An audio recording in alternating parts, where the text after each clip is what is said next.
பதிவை பார்க்க போகிற அத்தனை அன்பர்களுக்கும் அடியார்களுக்கும் அடியேனுடைய பணிவான வணக்கங்களை தெரிவிச்சுக்கிறேன். அன்பினை பெறுவாயாகில் அதர்மங்கள் அனைத்தும் நீங்கி துன்பமும் தவிர்ந்து போகும், துயரம் இங்கு உண்டோ சொல்வாய். இந்த பதிவில் நாம் என்ன பார்க்க போகிறோம் அப்படின்னா, இது தேவார பாடல்லேருந்து ஒரு வரி, அதுக்கேற்ற ஒரு அருட்பாடல்கள் வரி, இதே கருத்துடைய அருட்பாடல்கள் வரியை நம்ம பார்க்க போகிறோம். திருநாவுக்கரசு பெருமான் உங்கள் எல்லாருக்கும் தெரியும். முதல்ல சைவ குடும்பத்தில் பிறந்தவர், சமண மதத்தை சார்ந்தார். குடும்ப சூழ்நிலை காரணமாக மனம் வெறுப்பு உற்று அப்பா இறந்துட்டாங்க, அம்மா இறந்துட்டாங்க, அக்காவுடைய கணவர் நிச்சயதார்த்தம் முடிஞ்ச உடனே இறந்துட்டார். இப்படியெல்லாம் சூழ்நிலை ரொம்ப டைட்டாக இருக்கும். அவர் மனசில் ஒரு வெறுப்பு சமண சமயத்துக்கு போகிறாரு. சமண சமயத்தில் மிகப்பெரிய விற்பனராயிடுறார். அவர் மிகச்சிறந்த கல்விமான். அங்கே சமண சமயத்தில் நல்ல உயர்ந்த நிலை அடைகிறாரு. ரொம்ப சிறந்த கல்விமான்றதுனால எதை தொட்டாலும் அதில் சிறந்து விளங்கக்கூடிய ஒரு நல்ல ஆற்றல் உடையவராக இருக்கார். அந்த சமண மன்னர்கள் இவங்களை எல்லாரும் மதிக்கக்கூடிய அளவுக்கு இவர் மிக சிறப்பான ஆற்றல் உடையவராக இருக்கார். அப்படி இருக்கிற போது இங்கே அவருடைய சகோதரியார் திலகவதியார், தம்பி நம்ம திரும்ப இங்கே வந்தால் தேவலாம், இப்படி சமண மதத்தில் போய் சார்ந்திருக்கானே, சைவ சமயத்துக்கு வந்தால் தேவலாமே அப்படின்னு இறைவன்கிட்ட வேண்டிக்கிறாங்க. இறைவா, தம்பியை இப்படி நீங்கள் இழுத்தீங்கன்னா நல்லாயிருக்கும், நல்ல வழிக்கு கூப்பிட்டீங்கன்னா நல்லாயிருக்கும் அப்படின்னு அவங்க நினைக்க, சைவ சமயத்தோட சிறப்பு வெளியில் தெரிய போகுது. அதுக்காக அவரை சமணத்துக்கு அனுப்பியிருக்கார் இறைவன். திரும்ப வர வைக்கணும். வர வைக்காத போது தான் அங்கத்திய நிலைமையும் இங்கே இருக்கிற அந்த திருவருள் ஆற்றலும் வெளியில் தெரியும். அதுக்காக இந்த சைவ சமயத்தோட சிறப்பை வெளிப்படுத்துறதுக்கு இது ஒரு வாய்ப்பாக இறைவன் பண்ணுற ஒரு திருவிளையாடல் தான் இது. அவரை சூழ்நிலை நோய் கொடுத்து ஆட்கொள்கிறாரு. அவரை சைவ சமயத்துக்கு வந்துட்டார். உழவார பணி செய்கிறாரு. ஆங்காங்கே திருத்தலங்கள் தூரம் போய் தரிசனம் பண்ணிவிட்டு அங்கே இருக்கிற மக்களுக்கு சைவ சமயத்தோட சிறப்பை, இறைவனுடைய சிவபெருமானுடைய பெருமைகளை, கீர்த்திகளை, குணங்களை, கல்யாண குணங்களை எல்லாம் சொல்லி சைவ சமயத்தை பரப்பிட்டு வர்றார் திருநாவுக்கரசு பெருமான். இதெல்லாம் பண்ணுறார். அவரை சமணர்கள் சமண சமயத்தை விட்டு போயிட்டாரேன்ற கோபத்தில் ஏகப்பட்ட தொல்லை கொடுக்குறாங்க. விஷத்தை கொடுத்து சாப்பிட வைக்கிறாங்க. மீண்டு வர்றார். யானையை விட்டு இடற சொல்கிறாங்க. மீண்டு வர்றார். சுண்ணாம்பு காலவாயில் வெந்து தணியக்கூடிய ஒரு சுண்ணாம்பு காலவாயில் போடுறாங்க. சாம்பலாயிடும், அதில் போடுறாங்க. அப்பவும் எழுந்து மாசில் வீணையும் மாலை மதியமும் வீசு தென்றலும் வீங்கிளவேனிலும் மூசு வண்டரை பொய்கையும் போன்றதே ஈசன் எந்தை இணையடி நிழலேன்னு எழுந்து பாடிட்டு வர்றார். வெறும் சாம்பலாக இருக்க வேண்டியவர் சிவபெருமானுடைய கருணையினால் சிவபெருமானுடைய திருவடி நீழல் எப்படி இருந்தது அப்படின்னு பாடிட்டு வர்றார் பாருங்கள். ஒன்றே போதும். அப்படி ஒரு சிறப்பான பாடல். மாசில் வீணை, குற்றமில்லாத வீணை வாசித்த மாதிரி இருந்துதான். மாலை மதியம் மாலை நேரத்து நிலவு போல் குழுகுலுன்னு இருந்துதான். வீணையா, மாசில் வீணையா, மாலை மதியமா, வீசு தென்றலாம். சுண்ணாம்பு காலவாயில் உள்ளே இருந்தவருக்கு அது எப்படி இருந்ததுன்னா, வீசு தென்றல் போல் இருந்துதான். வீங்கி இளவேநீர் காலம் போல் இருந்துதான்.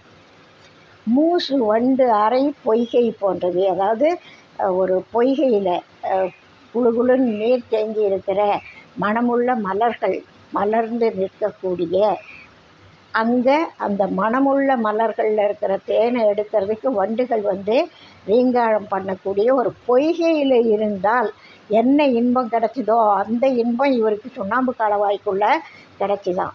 மாசில் வீணையா, மாலை மதியமா, வீசு தென்றலா, வீங்கி இளவேனிலா, மூசு வண்டரை பொய்கையும் போன்றதே. எப்படி இருக்குது? எது அப்படியெல்லாம் இருந்தது? ஈசன் எந்தை இணையடி நீழலேன்னு சுண்ணாம்பு காலவாயிலிருந்து வெளியில் வந்து பாடியவர். அப்புதியடிகளோட பையனை அரவன் தீண்டிய போது அதை பதிகம் பாடி அவனை மறுபடியும் உயிர்ப்பித்தவர். ஏராளமான அற்புதங்கள் பண்ணிகிட்ருக்கார். ஒரு சமயம் திருஞான சம்பந்த பெருமானும் இவனும் சந்திக்கிறாங்க. திருமறைக்காட்டுக்கு போகிறாங்க. அந்த திருமறைக்காடுன்றது இப்போ வேதாரண்யம் அப்படின்னு சொல்கிற இடம். ஆரண்யமாக காடாக இருந்த இடம்.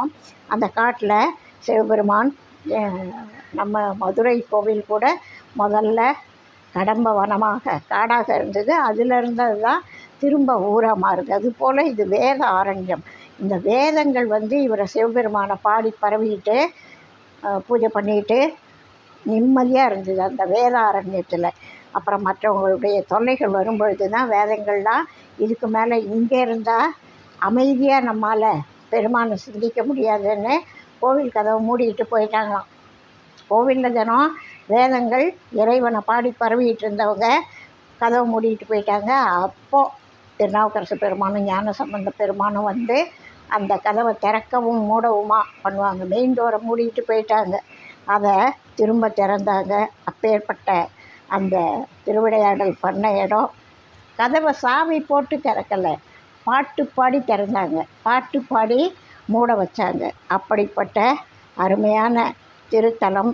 மூவரும் பாடியிருக்காங்க. அதில் இந்த ஒரு விளக்கை தூண்டி விட்டது ஒரு எலி. அது பாட்டுக்கு ஓடிச்சு. கொஞ்சம் தூண்டிட்டு விளக்கு, அதாவது திரி வந்து உள்ளே போக வேண்டிய திரியை எலி தன்னோட ஓட்டத்தினால தூக்கி விட்டது. அதை வந்து மறுபிறவியில் மாவலி சக்கரவர்த்தியாக ஈசன் அருள் புரிஞ்சார். அது மாதிரி ஏகப்பட்ட திருவிளையாடல்கள் நடந்த அற்புதமான ஒரு திருத்தலம் திருமறைக்காடு. அதாவது இப்போ வேதாரண்யம் அப்படின்னு சொல்லக்கூடிய ஒரு திருத்தலம். அந்த திருத்தலத்துக்கு இவர் போகிறார். அப்போ ஒரு பாடல் பாடுறாரு. தூண்டு சுடரணைய ஜோதி கண்டாய். அந்த எலி தூண்டி விட்டது பாருங்க. அந்த இதையும் வச்சு தூண்டு சுடரணைய ஜோதி கண்டாய், தொல் அமரர் சூடா மணிதான் கண்டாய், காண்டற்கரிய கடவுள் கண்டாய், கருதுவார்க்கு ஆற்ற எளியன் கண்டாய், வேண்டுவார் வேண்டுவதே ஈவான் கண்டாய், மெய்நெறி கண்டாய், விரதமெல்லாம் ஆண்ட மனத்தார் மனத்தான் கண்டாய், மறைக்காட்டு உரையும் மணாளன் தானே. இறைவன் அந்த தூண்டி விடுற போது இன்னும் கொஞ்சம் பிரகாசமாக அந்த சிட்டத்தை எல்லாம் எடுத்த பிறகு இருக்கக்கூடிய ஒரு பிரகாசமான ஒரு ஜோதியை போன்றவன் இறைவன். தூண்டு சுடரணைய ஜோதி கண்டாய். அந்த பாடலோட பொருளை படிப்போம். உமாதேவியாரை உடனாக கொண்டு மணவாள திருக்கோலத்தில் திருமறைக்காட்டில் வீற்றிருக்கும் சிவபெருமான் நன்கு தூண்டப்பெற்ற சுடர் விளக்கின் ஜோதியாக விளங்குபவர். தேவர்கள் அணியும் ஒளிமிக்க சூளாமணி போன்றவர். அந்த சூளாமணி கதை ஒரு திருட்டு போயிடும். ஒரு சமயத்தில் அதை கிருஷ்ணன் திருடிட்டாருன்னா அவருக்கு பட்டம் கட்டுவாங்க. அந்த சூளாமணியை தேடி கண்டுபிடிச்சி தருவார். அது தேவர்கள் அணியக்கூடிய ஒளிமிக்க சூளாமணி. ராமர் அது மாதிரி ஒன்றை தான் ஹனுமன்கிட்ட கொடுத்து அனுப்புவார். காண்பதற்கரிய கடவுள் அவர் சிவபெருமான். பக்தியுடன் கருதி ஏற்றும் அன்பர்களுக்கு மிகவும் எளியராக விளங்கி தோன்றி மகிழ்விப்பவர். வேண்டும் மடியவர்களுக்கு வேண்டும் அனைத்தையும் தந்தருள்பவர். மெய்நெறியாக விளங்குபவர். அவர் மாட்சிமையுடன் விரதம் மேவும் அன்பர்களின் மனத்தில் விளங்குபவராவார். இப்போது நல்லா இந்த கருத்து மனசில் நிற்கிது. இறைவன் என்னெல்லாம் செய்வார், எப்படியெல்லாம் நடந்துக்குவார்னா, தூண்டு சுடரணைய ஜோதி போன்றவர், சூளாமணியினுடைய அமரர்கள் அணியக்கூடிய சூளாமணி விளக்கை போன்ற ஒளிமிக்க மணியை போன்றவர், காண்டற்கரிய கடவுள். யார்? மாலுமயனும் தேடிட்டு போனாங்க. பார்க்க முடியல. ஒருத்தர் படைத்தல் தொழில் செய்கிறவர், இன்னொரு காத்தல் தொழில் செய்கிறவர். படைத்தல் காத்தல் தொழில் செய்கிற 2 பேராலையும் இவருடைய திருவடி திருமுடியை காண முடியாத அளவுக்கு காண்டற்கரிய கடவுள். அவங்களால காண முடியலேன்ற திருவிளையாடலை ஏன் பண்ணுறாங்கன்னா, நான் கண்டுடுவேன்னு சொல்லி போகிறவங்களுக்கு காண முடியாது. அப்பா நீ காட்டுன்னு கேட்டால் அவர் கட்டாயமாக காமிப்பார். அங்கே போனது இவங்க 2 பேரும் யார் பெரிய ஆளுன்னு தான் போனாங்க. யார் பெரிய ஆளுன்றது எங்கே வரும்? அது வரக்கூடாது அவங்களுக்கு. அதுக்காக தான் இவர் ஒழிச்சாரே தவிர இவருக்கு காமிக்கக்கூடாதுன்னு கிடையாது. தொண்டர்கள் உள்ளத்தில் இருக்கக்கூடியவர், காட்சிக்கு எளியன். அதை தான் இப்போ சொல்கிறார். காண்டற்கரிய கடவுள் கண்டாய், கருதுவார்க்கு ஆற்ற எளியன் கண்டாய், வேண்டுவார் வேண்டுவதே ஈவான் கண்டாய். யார் என்ன கேட்குறாங்களோ அதை அவங்களுக்கு அருளக்கூடிய வள்ளல் அவர். மெய்நெறி கண்டாய், அவர் தான் மெய்நெறி. அதே மெய்நெறியே அவர் தான் மெய்நெறி. விரதமெல்லாம் மாண்ட மனத்தான் கண்டாய். எல்லாம் எந்த குற்றமும் இல்லாத முழு தெளிவான சிந்தனையோடு நினச்சி உருகக்கூடிய மனத்தான், அந்த மனத்துக்குள்ளே வசிக்கக்கூடியவர். மறைக்காட்டு உரையும் மணாளன் தானே. இந்த பாட்டை திருநாவுக்கரசு பெருமான் அங்கே பாடினார். நம்ம அருட்பாடல்களில் ரெட்டிப்பட்டி சுவாமிகள் பாடுறார் பாருங்க.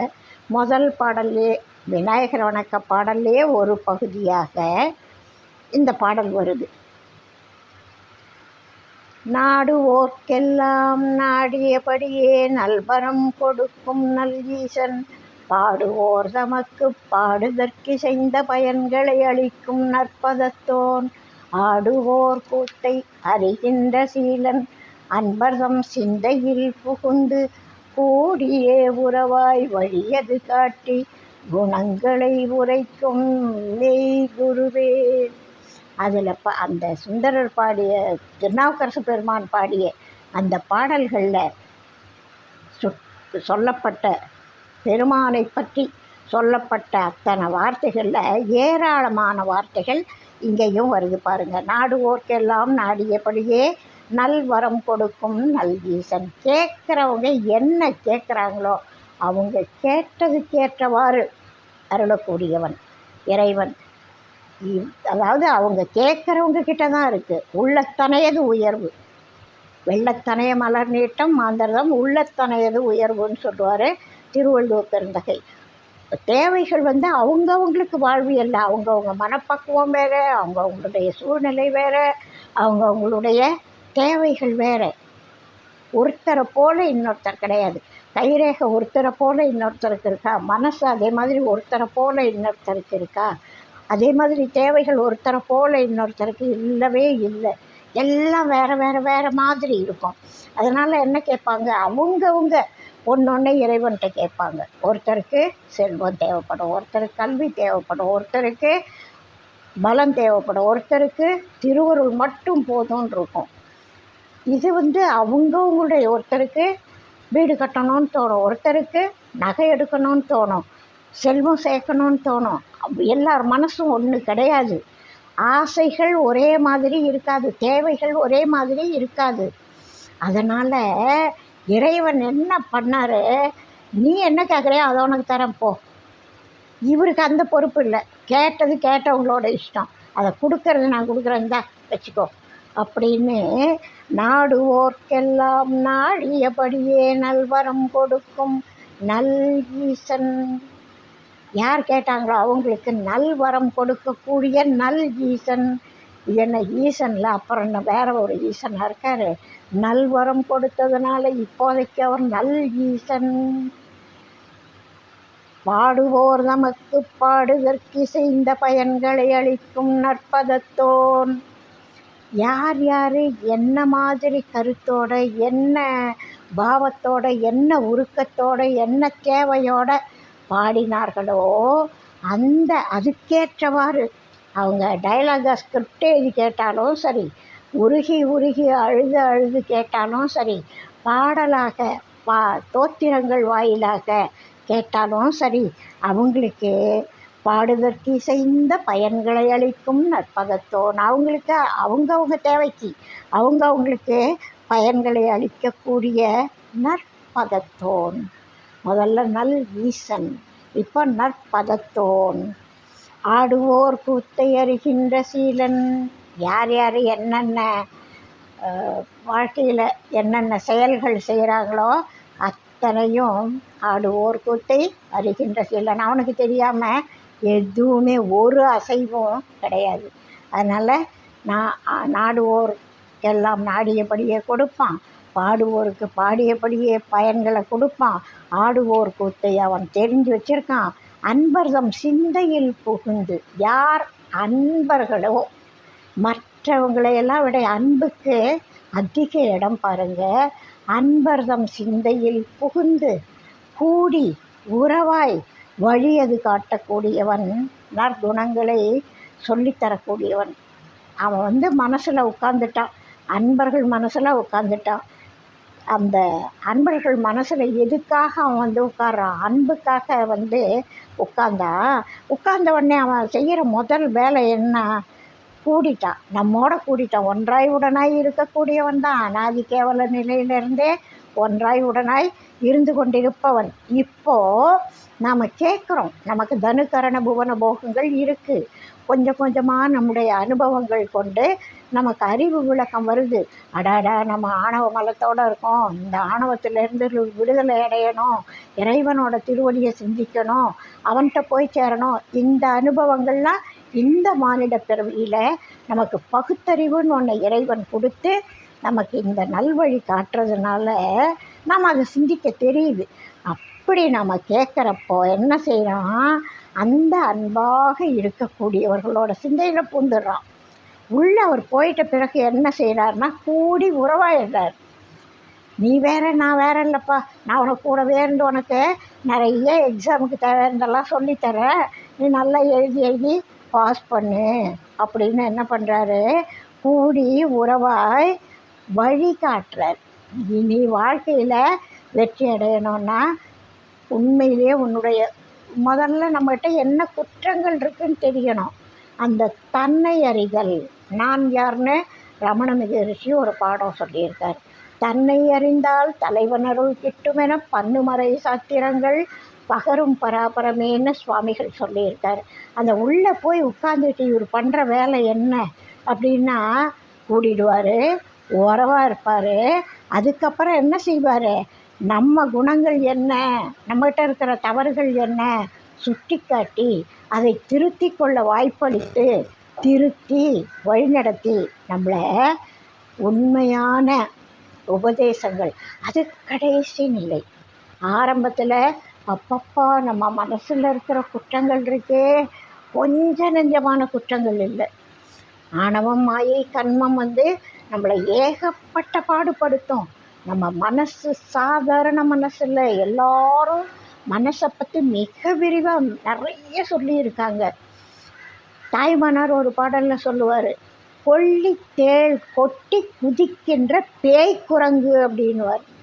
ஒரு குரங்கு சாதாரணமாகவே சும்மா இருக்காது. அது மரத்தில் என்ன செய்யும்? வேலை இருக்கோ வேலை இல்லையோ, அதுக்கு ஆசையாக இருக்கிறதே முக்கியமான வேலை என்னென்னா, இங்கேருந்து அங்கே தாவும், அங்கேருந்து இங்கே தாவும், அங்கே ஒரு பழம் இருக்கும், இங்கே ஒரு காய் இருக்கும், வேலையே இல்லைனாலும் தாவிக்கிட்டே இருக்கும். அதுக்கு அதுதான் தொழில். அப்பேற்பட்ட குரங்க போய் ஒரு கொல்லித்தேள் கொட்டிடுது. அப்போ எப்படி அந்த குரங்கு துள்ளும் தாவும் தவிக்கும்? அதை நினச்சி பாருங்க. சும்மா இருக்கிற குரங்க கொல்லித்தேள் கொட்டி இருக்குது, அது அப்போ குதிச்சுக்கிட்டு இருக்கு, அதுக்கு பேயும் பிடிச்சிடுது. கொல்லி தேள் கொட்டி, அதை கட்டெரும்பு கிடைக்குது, தேள் கொட்டுது, பேய் பிடிச்சிருக்கு. அந்த குரங்கோட ஆட்டம் சேட்டை எப்படி இருக்கும்னு பாருங்கள். அது போன்றது என்னோட மனசுன்னு அவர் சொல்கிறார். அவரே அப்படி சொன்னார்னா நம்ம மனசு இதை விட பல மடங்கு சேட்டை பண்ணக்கூடியது. அப்பேற்பட்ட மனசில் இவர் உட்கார்ந்தா எல்லாம் சரியாயிடும். ஒன்றா ஆண்டவர் நம்முடைய குற்றங்களை நமக்கு உணர்த்தி, ஏன் இந்த தப்பை பண்ணணும், வேண்டாமே, ஏன் நம்ம இந்த கோவப்படணும், வேண்டாமே, இது ஏன் இந்த மாதிரி நம்ம கவலைப்படணும், வேண்டாமே, எல்லாத்தையும் அவர் இருந்து பார்த்துக்கிறப்ப நான் ஏன் கவலைப்படணும் அப்படின்ற வாழ்க்கையில் தைரியத்தை கொடுத்து துன்பங்களை துயரங்களை போக்கி நம்மை நாம் அறிய உணர்த்தி திருவருள் வழங்கக்கூடிய அந்த பெருமானுடைய கீர்த்திகளை இந்த பாடல் எவ்வளவு அழகாக சொல்லுதுன்னு பாருங்கள். நாடுவோர்க்கெல்லாம் நாடியபடியே நல்வரம் கொடுக்கும் நல் ஈசன் பாடுவோர் தமக்கு பாடுதற்கிசைந்த பயன்களை அளிக்கும் நற்பதத்தோர் ஆடுவோர் கூத்தை அறிகின்ற சீலன் அன்பர்தம் சிந்தையில் புகுந்து கூடியே உறவாய் வழியது காட்டி குணங்களை உரைக்கும் மெய் குருவே. உண்மையான மெய்யான குரு யாருக்கு கிடைச்சாலும் இறைவனுடைய அம்சமாகத்தான் அந்த குரு இந்த உலகுக்கு வந்திருப்பார். அப்படி வந்த நம்முடைய சுவாமிகள் இந்த பாடலை பாடுறார். உண்மையான மெய் குரு அவர் மடம் வச்சு காசு சேர்க்க வந்த குரு அல்ல.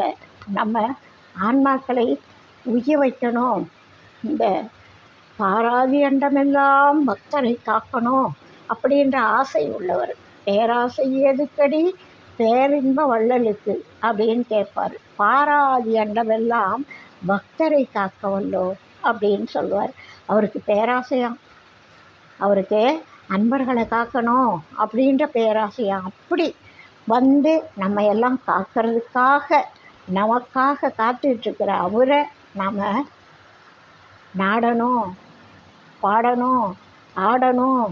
இதுதான் நாடுவோர் பாடுவோர் ஆடுவோர். அதை சொல்கிறார் பாருங்கள். நம்ம நாடணும், பாடணும், ஆடணும், அவரையே சிந்திக்கணும். அப்போது அவர் நமக்கு வேண்டிய எல்லாத்தையும் வழங்கக்கூடியவர் அப்படின்னு சொல்கிற இந்த பாடலும் திருநாவுக்கரசு பெருமான் அருளிய அந்த தேவார பாடலும் எனக்கு ரொம்ப பிடிச்சிருந்ததுனால நான் இந்த பதிவை போட்டேன். உங்களுக்கும் எல்லாரும் அவரை கேட்கணும். ராமலிங்கடிகளார் ஒரு பாடலில் சொல்லுவார், கேட்டாலே இழிவன நீர் நினையாதீர் உலகீர் எந்த பெருஞ்சோதி இறைவனை சார்வீரே அப்படின்னு ஒரு பாடலில் சொல்லுவார். இது வேணும், அது வேணும், அது வேணும், இது வேணும் அப்படின்ட்டு இப்போ இறைவன்கிட்ட கேளுங்க, உங்களுக்கு என்ன தேவையோ அதை இறைவன்கிட்ட கேளுங்க அப்படின்னு சொல்லுவார். ஏற்றாலே இழிவன நீர் நினையாதீர் உலகீர் எந்த பெருஞ்சோதி இறைவனை சார்வீரே. அவர் கேட்டாராம், அவருக்கு உடனே கொடுத்துட்டாராம். இவர் என்னெல்லாம் கேட்டாரோ அது அப்படியே உடனே கொடுத்துட்டாராம். விரைந்தளித்தான் எனக்கே அப்படின்வார். விரைந்தளித்தான் எனக்கே. ஏற்றாலே இழிவன நீர் நினையாதீர் உலகீர் எந்த அருட்பெருஞ்சோதி இறைவனை சார்வீரே அப்படின்வார். அது போல் ஏற்றால் இழிவுன்னு நம்ம நினைக்கவே வேண்டாம். யார்கிட்ட கேட்குறோம்? நம்ம அப்பா கிட்ட கேட்குறோம், நம்ம அம்மா கிட்ட கேட்குறோம், நம்ம குழந்தைங்க. நம்முடைய தேவைகளை வேறு யார்கிட்ட கேட்க முடியும்? முதிர்ந்த நிலையில் நம்ம எதுவும் கேட்க மாட்டோம். ஆரம்ப நிலையில் கேட்குறது வேறு யார்கிட்ட கேட்டால் சரியாக கிடைக்கும். அதனால் இறைவன்கிட்ட கேட்போம், வேண்டியதை அடைவோம். எல்லாருக்கும் இந்த பதிவு பிடிச்சிருந்தா லைக் பண்ணுங்கள், ஷேர் பண்ணுங்கள், கமெண்ட் பண்ணுங்கள். உங்களுக்கு இதுவரை பண்ணாதவங்க சப்ஸ்கிரைப் பண்ணுங்கள். வாழ்க வளமுடன். வாழிய நாளும் மெய்மெய் வாழ்க நல்லறங்கள் எல்லாம் வாழிய பெரியோன் நாமம் வாழியே வாழி வாழி. அடுத்த பதிவில் சந்திக்கலாம்.